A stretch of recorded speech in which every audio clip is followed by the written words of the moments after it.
Hi, my name's Mia. I am an artist living in North Byron. And today I'm going to teach you how to make a piece of finished art to hang on your wall.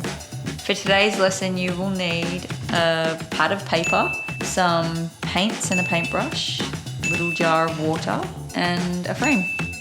Finding that part of yourself which you've hidden away because your kindergarten teacher told you you were no good at drawing a dog, but you are really good at drawing abstract dogs, and everything can be conceptualized. Is that a word? I don't know.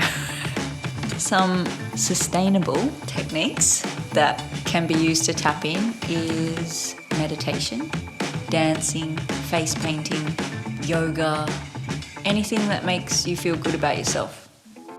Make yourself comfortable, play some music, and start painting. Using a paper pad is great to get some flow going. Painting on a large blank canvas can be so scary, but at least on paper you can just turn the page when you're done.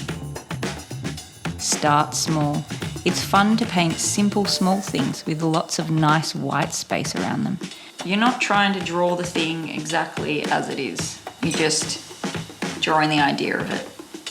And just pretend that no one's going to see it.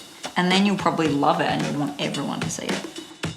Once you've done a bunch, good or bad, walk away. Go make yourself a cup of tea and a snack, sit in the sunshine, maybe do some more dancing.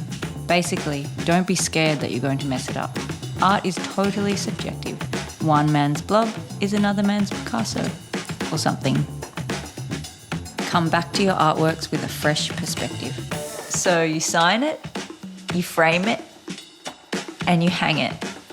Maybe, hopefully, there's some gold in there. And then you step back and you bask in the golden glow of your sparkling creative genius.